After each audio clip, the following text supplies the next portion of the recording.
All right. We are here and we're live and Jan 5. now. We. Hopefully, there you I I see me. are. Okay, I see you I now. see you.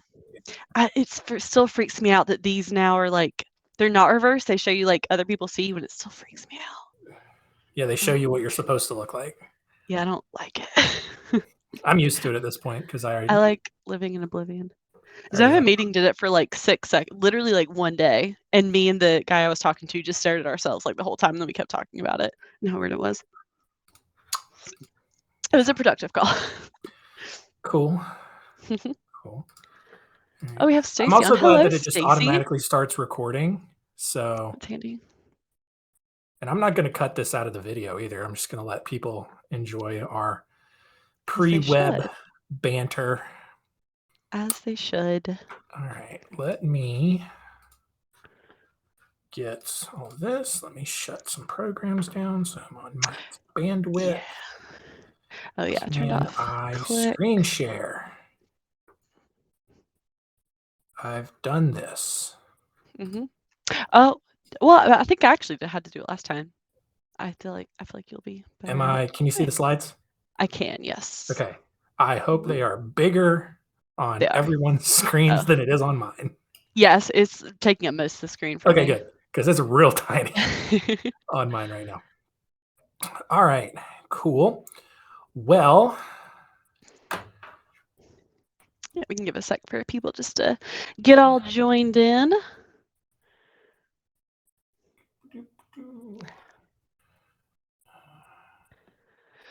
But welcome, everyone. yeah. If you have any questions during the webinar, throw them in there in the Q&A section. Don't just throw them wherever. That'll be weird.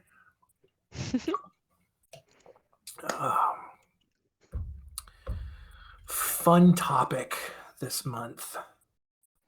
I'm excited for this one. Very niche topic. Yeah. But like, I think it's going to be helpful. I'm a It's big gonna fan. be I might be gonna be biased. neat. So yeah. Yeah, All right. questions if you have any, throw them in there. Yeah. Yeah, you said Yep. that. We're good. All right. Yeah, I think we'll go ahead and get started. Okay. Hello, everyone. I'm still like really hyper off of that caffeine, so this is gonna get weird. One of our coworkers Yeah, gives one of these. it's a lot. So yes, monthly webinar. Obviously, kind of a week late, I guess, because we didn't do one in October, but we got the holidays coming up, and so just kind of adjusting the schedule a little bit. But this week or this month, we're talking about how you can incorporate personality assessments to better understand your team. We'll talk about how you can implement it into your hiring process to, really ensure that you're hiring the best fit for your firm. All kinds of good stuff. A lot of really interesting information that we have to share with you. As always, I am John Henson. I am the marketing manager, which not for much longer. I'm going to have another new title probably next month. So that'll be You're fun. 8th, right? Yeah, something like that. I Aw. don't know, just about everything at this point. But yeah, that's what I do. Everything except for what I've done, I think, has Yeah, been something that pretty you have much. done. This is the one thing. If you want to, try switching for a day, that'd be No fun. interest. But I'm the but I'm the business development manager. I've only had a couple different titles, but yeah. Yeah. And we'll learn today why I have no interest in doing sales. Yes. So that'll be fun. Yeah, before we jump in, as always, check out the podcasts that we have. Law Firm Marketing Minute shows every Monday, just short episodes, usually about 10 minutes long, just various marketing, business development tips, and inspiration for you to start your week. Center Stage every Wednesday, where I interview either another lawyer or an industry expert, where we talk marketing, business development, just whatever they have become experts at or overcome. It's always good to just get that outside perspective. And I know you attorneys love that and that shared experience and just figuring out and seeing what other people have done along the way. So, Jana, why should we, and as in we, I mean you all out there, why should you all incorporate more personality assessments into your culture? I love it. So, our office has very much taken this, idea and really run with it. So we have a few different ones that we're going to show you, but it's helpful for, I mean, all the reasons you see there. They're great to understand how, the people around you and especially like your team, how they think, how they take action, how it's best to communicate with them, and then how they can best communicate with you as well. Just to, as best you can eliminate any roadblocks there when it comes to communication. That was one of our core values, was to communicate with intention, and we've kind of restructured those a bit, but it's still definitely an important thing and still incorporated into our core values. But it also helps you determine a lot about yourself. Like I knew myself before taking a lot of these, but after kind of reading more about it, they just made so much more sense, and kind of how my brain operates and how I look at things makes a lot of sense. So there's a Yeah, lot of that was a bonuses. real eye-opening thing for me because, like, I always took a real emo kid approach to it. I was like, "No one understands me. I'm so complicated." And then I did all of these, and I'm like, I'm not special. I'm not as special as I thought I was. Or maybe that's it. Maybe I'm so special that this is how I can explain how special I am. I don't know, but it was life-changing for sure. Yeah. So for all those reasons, plus probably more that aren't even listed, Yeah. these are super cool. Yeah, I mean, just to add on to that, Mhm. it can help you kind of, Yeah. you touched on it a little bit, but it helps you assess your team, helps you kind of find who might be a more effective leader, you might be able to elevate into more of a leadership position. You can even also find out the best kind of person for each individual position in your firm. Maybe you need a position where someone has a very certain specific mindset. These assessments can help you drill down and find those people, when you're hiring or whatever it is that you're trying to do.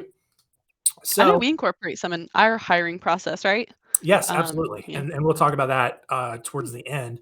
But the first personality assessment, personality, is the Colby A index, and I put personality kind of in air quotes here because it's not like a traditional personality assessment, because this measures really how you will or will not naturally take action on something. So it doesn't really take into effect like your outlook on life or your likes or dislikes or anything like that. This really measures like how you approach your work or whatever work is given to you.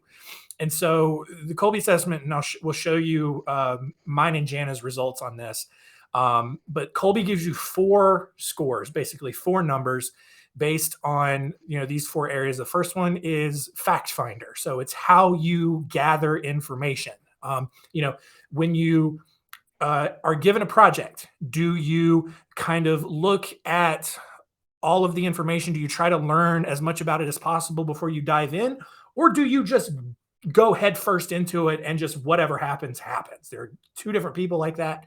Um, and there's kind of some in between, obviously. The second one is follow through. It's how you organize things. So, are you super organized? Do you follow a detailed system as you go, or do you just kind of wing it and just hope for the best and hope that everything turns out right in the end? Quick start. It's how you deal with risk. So, do you sit back? Do you analyze things? Do you kind of consider a lot of different options? Or do you just say, hell with it all? I don't care. I'm going for it. Right. And I think a lot of times, you can kind of see like these numbers will be opposites, kind of generally based on how you score, but we'll look at that here in a second. The last one is implementor.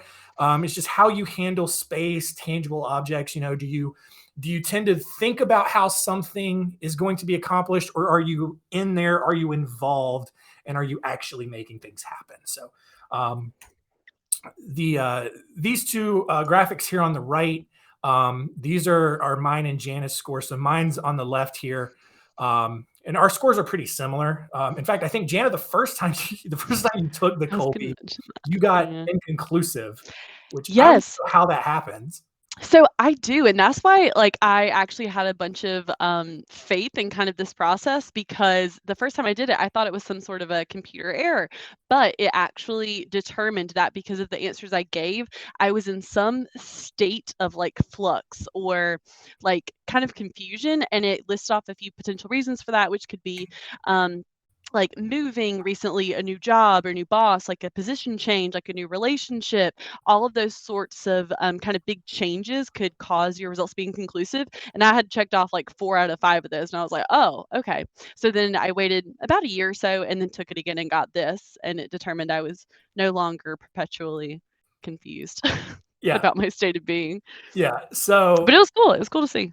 Yeah, so I mean, Jan and I are pretty similar, at least on the Colby Index. We're both high fact finders, so we're going to learn about things, to a pretty high degree before we really kind of jump into it. We want to understand what we're getting into before we really get into it. Where we differ the most is on that follow through. Um, we were talking earlier. Jana had a really good analogy for it. If I have a plate of food, I am going to eat each item one at a time.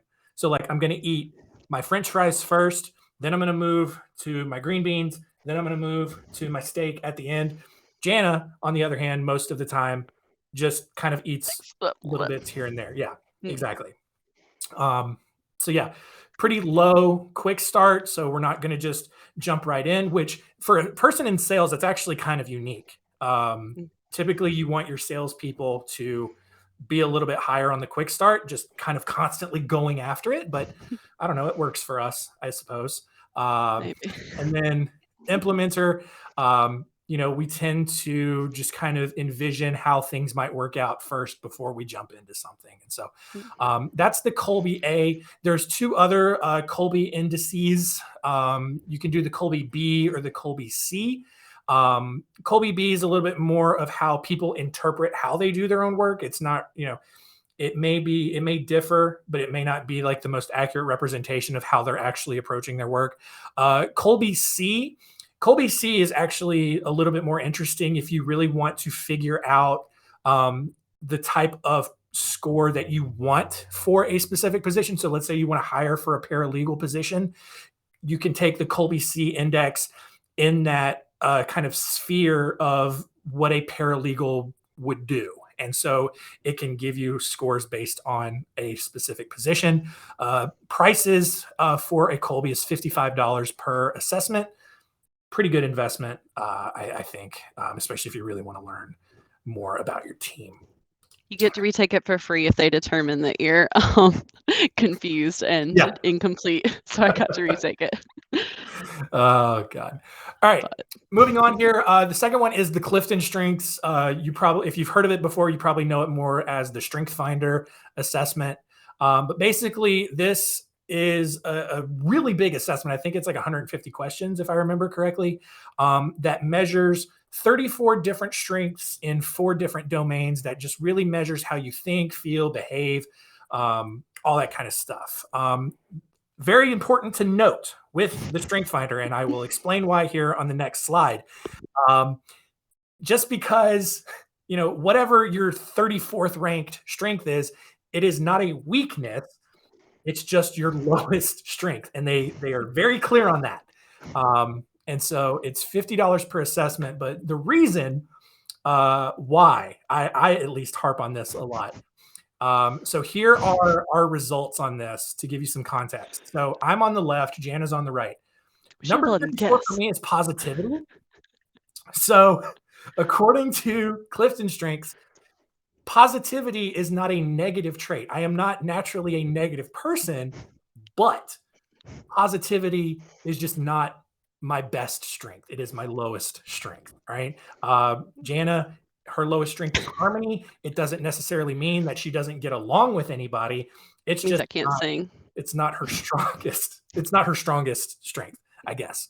But you can see here how they organize things. So like I said, in those 4 domains, you have executing, influencing, relationship building, or strategic thinking. Executing is just, you're the kind of person who gets stuff done, right? I am in that executing domain. Um, I am known for just getting things done.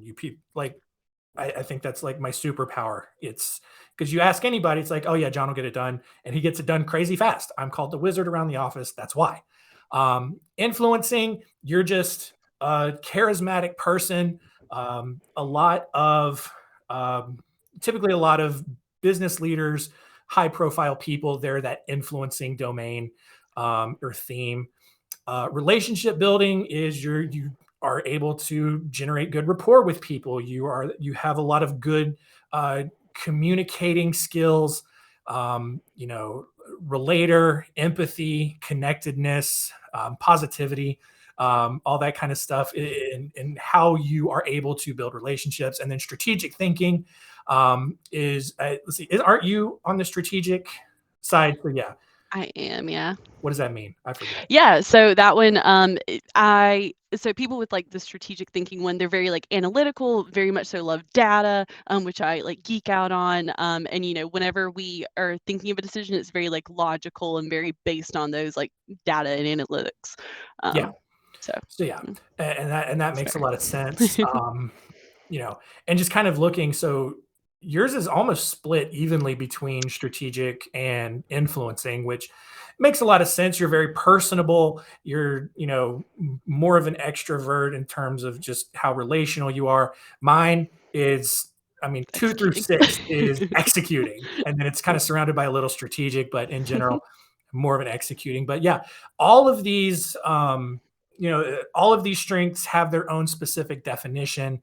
I'm not going to go through all 34 of them, obviously, but you can find the definitions for these really easily. They make a lot of sense. And then, especially, if you take the Clifton Strengths Assessment, you look at your top 10, these definitions are pretty accurate for how you work internally and what makes you tick. And so, really, really eye opening there. And so, definitely recommend you doing that. The third assessment that we want to talk about is the Enneagram. This is more of a traditional personality test. There are 9 different personality types. You can get into wings and have even more personality types, but we'll just stick with the 9 here for a second. It also has 3 different instincts. It highlights, basic fears and desires, your key motivations, your positive and negative potentials. And the nice thing about this one, at least, is you can take this one for free. There's a lot of different free Enneagram assessments out there that will give you all of this info. And so I am still not entirely sure what the circle means. I know Megan, our director of ops, she's full on geeks out about Enneagram. I don't know why we didn't just have her on this webinar to talk about this, so she could talk for It's hours actually a about good this. point. Um, Megan, pop in. I think she's on here. So if you want to pop in the chat, yeah, Megan, with if your you want to thoughts, write a that'd be quick great. novel in the chat section about this weird, almost satanic looking symbol. I don't Does. know. Looks, Um, yeah. it's anyway. So this is kind of what it looks like. When you get your results. So this was my Enneagram. Technically, I'm a 5 wing 4, but what that means is I'm an investigator. I tend to learn about a lot of things. I'm cerebral. Perceptive. I am also secretive, and I am isolated. And that's the key thing there. That is why I would not be good in sales, because I do not like being around people that much. I prefer to be by myself. I work better when I'm by myself, and that's okay. That's certainly not a negative thing. But then you can look at in an area of growth. I'm really self-confident. I'm really decisive, but when I'm stressed, I'm super scattered and hyperactive, and I can't make decisions and all of that. And so that's kind of, and it's totally accurate. I didn't, I knew that about myself, but I couldn't like conceptualize it and form it into words the way I did this. And I'm one of those people who's always like super skeptical about these type of things. I'm like, yeah, they don't know what I'm talking. But then I'm like, I read these results and I'm like, God, I was wrong. Like, this is super accurate.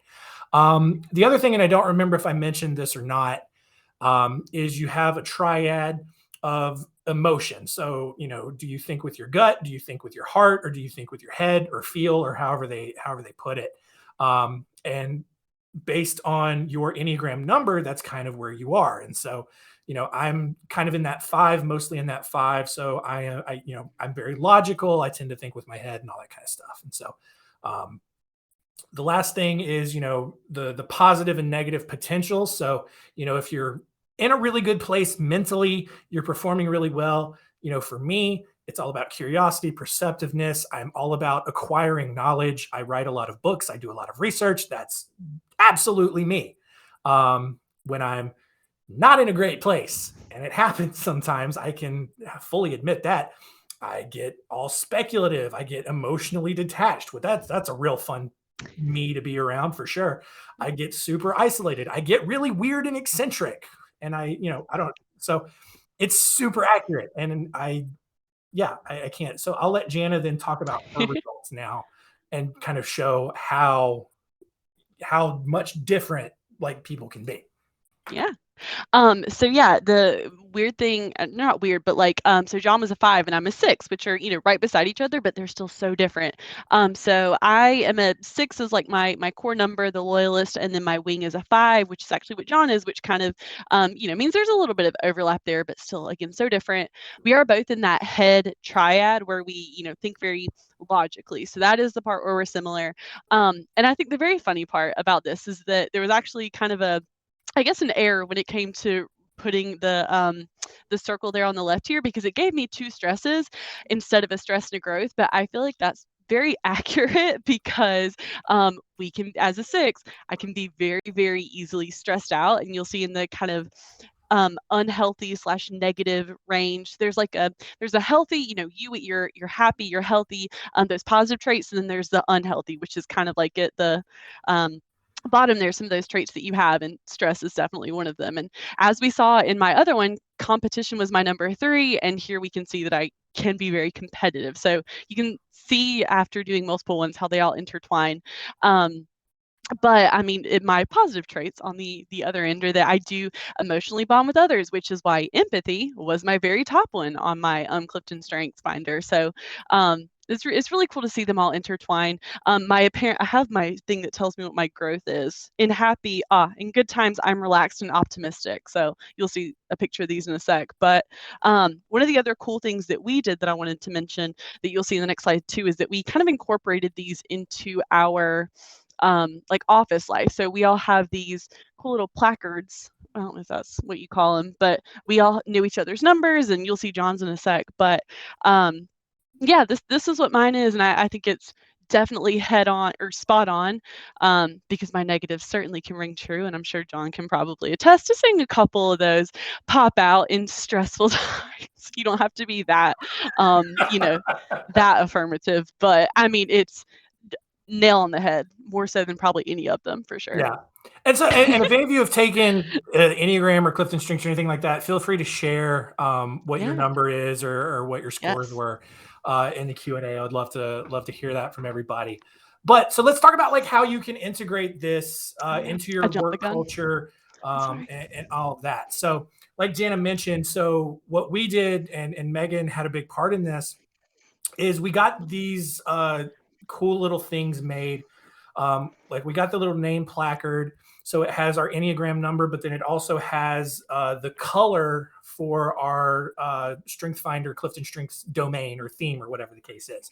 And then we also got this cool personality index that really kind of breaks down the top 10 strengths, the Enneagram stuff, and it's on display in our office. And so when people come in, the colors and everything, it can really help conceptualize and contextualize how you can communicate with each other, what each other's strengths are. And as you really learn more about it, get more comfortable with it, all of a sudden now you know what each team member's strengths are. So, like, for example, somebody's probably not going to come to me to talk about how to be more relational and how to be more influencing, because that's just not me. But guess what? They are going to come to me when they need help getting something done, because that's where my strength lies. Conversely, they're going to go to Jana to talk about big picture stuff, more strategic ideas, how to approach things and stuff like that. So, just all of that. But, make it a fun team thing, spend a whole quarter to where you're building this stuff out. Create fun items like this, but also make this part of your hiring process. This is what we have done here. People that we bring in for an interview, we have them take the Enneagram, we have them take the Clifton Strengths, and what we can do is we can compare their scores with what current team members have. So, for example, if we're hiring for another account manager, we're going to take the applicant's Clifton Strengths assessment and we're going to compare it to our other account manager's scores. What positive traits do we want that our current account managers already possess, and where are we? Where does this new person fit in with that? Do they share some of those same strengths? Are there some other strengths that may not be a good fit for that role? Their Enneagram number comes into play. I think, what is it, like the ones, twos, and threes are a lot more like What are they? relational focused, right, or something, or they're helpers, or so. I don't know. I Yeah. can't keep track. Yeah. Yeah, Brittany's a 9, she's a helper. Yeah. Yeah. So yeah. Oh yes. It's like 9, 1, and 2, or something like that. Mhm. But yeah. So all that kind of stuff, and so that the more you learn about it, the more you can better integrate it into your hiring processes, and the more it helps inform you of whether or not someone's a good fit. And I think that's one of the biggest things for business owners a lot of the time is there's this kind of a gamble when you hire someone on, because cost of acquisition is already a huge investment for when you're trying to hire someone. And now when you get to that point of like, okay, I've spent this much money on Indeed trying to recruit people. I've got this person. I really hope that they're going to work out and they're not going to leave in 6 weeks. Well, while the Strength Finder and the Enneagram don't necessarily guarantee that they're a home run, they can really help inform that and give you even more confidence that you are hiring the right person. So I think that's it. I think that covers it. We do have one final announcement, just in case anyone was not aware. We are turning 10 years old this year, and to really celebrate, we're doing this gigantic giveaway, this gigantic $30,000 marketing makeover. The winner is going to get first-class airfare to our HQ here in Charlotte. You're going to have one-on-one consulting with Mark, our CEO. We're going to do a video shoot with you. You're going to have a strategy session with our writers. There's going to be several other things. I think like something like podcasting is going to be involved. Set up your newsletter. All kinds of stuff. Yeah. Yeah. So if you want to figure out how to earn entries into the drawing or the, winning selection, it's not like who gets the most entries. It's going to be a random drawing. But head over to spotlightbranding.com/makeover to learn how you can do all of that. So anything else you wanted to add? I think we may have even had a couple like clients existing who were here on the webinar, and you guys are eligible to even earn more like entries as well. So even if you are like a current client, you can also earn some. So feel free to check that out. But I know Megan came into the chat, mentioned that she would be happy to talk with anybody that would like to about the Enneagram specifically. I'm sure any of the different assessments here. She said she'll leave Satan out of it though when it comes to the little design of it, but we can definitely introduce you, so feel free to reach out if you're curious about perhaps taking those or just diving in a bit more, because Megan very much so is good at this sort of thing. Yeah, awesome. I think that's well, we crushed it. We're so good at timing these. Yes, so good at timing. So yeah, we'll hang around for a couple of minutes here. If anyone has any questions about any of these assessments or anything else related, it doesn't have to be about this webinar. If you just want to ask a random question, I'm sure we have an answer for you, but we'll hang around here for about 90 seconds. If you have any topics for like future webinars, we're always looking to, talk about stuff y'all want to hear about. So let us know. Absolutely. And we will be sending out a recording after, I assume, for anyone who wants to replay or who, wasn't able to attend. Feel free to share and send it to whoever. Yeah. Cool. And now we just kind of sit here awkwardly. It's my favorite part. It's honestly, we've gotten so good at it. Yeah. I feel like awkward Should be somewhere on here. Mm. It's just like people have probably like zoned out. They're just like browsing through their emails. They don't even realize we're done.